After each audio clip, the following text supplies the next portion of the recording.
नमस्कार। Agree weekly outlook में आपका स्वागत है। एग्री कमोडिटी की अगर बात करें तो सबसे पहले एग्री कमोडिटीज में हमने देखा कि वॉल्यूम काफ़ी कम है, जिसकी वजह से पार्टिसिपेशन भी थोड़ा ड्रॉप होते हुए दिखाई दे रहे हैं। नो डाउट नए कॉन्ट्रैक्ट के अंदर हमने गवार से और कबार का दोनों ही ऑप्शन अब चालू हो चुके हैं, जिसके चलते पार्टिसिपेशन बढ़ने की उम्मीद है। लेकिन प्राइस परफॉर्मेंस की अगर बात करें तो काफ़ी मिला जुला वीक रहा है। नो डाउट हल्दी में हमने लगभग 6% की तेजी जरूर देखी है, बट इसके अलावा सभी कमोडिटीज में आधे 1% की तेजी मंदी पे ही मार्केट मूव करता हुआ दिखाई दिया। वॉल्यूम पार्टिसिपेशन ना के बराबर है।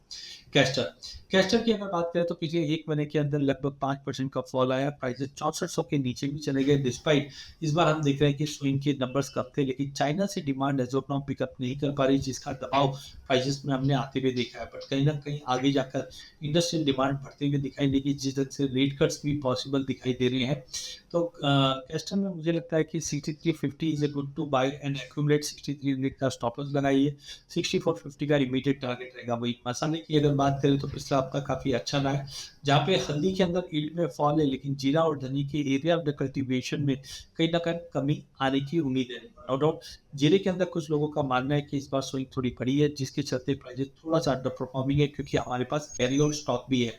लेकिन ध्यान रखिए जीरे के केस के अंदर सीरिया और तुर्की इस बार कहीं ना कहीं जियोपॉलिटिकल टेंशन की वजह से पार्टिसिपेट अगर नहीं करती है, तो जीरा इंडियन जीरे की जो डिमांड है वो काफ़ी शानदार रहेगी। और रमजान की डिमांड अब इंक्वायरीज बढ़ना चालू हो चुकी है। और इस बार ध्यान रखिए जीरा और धनी की क्रॉप थोड़ी सी डिले रहेगी, जिसका मतलब है जो कैरी और स्टॉक है इसी पे पूरा डिपेंडेंसी रहेगी। तो कुल मिला के मसालों के अंदर तेजी का रुख कायम रहेगा, जहाँ पे हल्दी 13,850 पे लेना है, 13,600 का स्टॉप लॉस लगाना है, 14,600 से 14,800 तक का टारगेट मिलेगा। जीरे के अंदर मे भी पॉसिबल थोड़ा पुलबैक मिल जाए, बट 23,600 का लेवल अच्छा है, लेके चलिए। 23,200 के स्टॉप लॉस से 24,500 से 24,800 का टारगेट रहेगा। सीरिया के नंबर्स पे ध्यान रखिए। वहीं धनी के अंदर भी 8,000 के ब्रेकआउट में लेके चलिए, 8,150 से 8,180 के टारगेट के लिए। वही गवार कॉम्प्लेक्स में भी मिला जुला ट्रेड ही है। अभी भी ऑप्शन के चलिए ट्रेड कीजिए, जहाँ पे 5,000 का आप पुट बेच दीजिए और 5300 का कॉल बेच दीजिए, मार्केट दायरे में रहेगा। गवार कम में भी 10,000 10,500 की कॉल पुट दोनों बेच के चलिए, मार्केट दायरे में रहेगा। कॉटन सीड ऑयल की 2700 के करीब कंसोलिडेट करने की कोशिश कर रही है, but demand as of now pick up नहीं कर पा रहा है।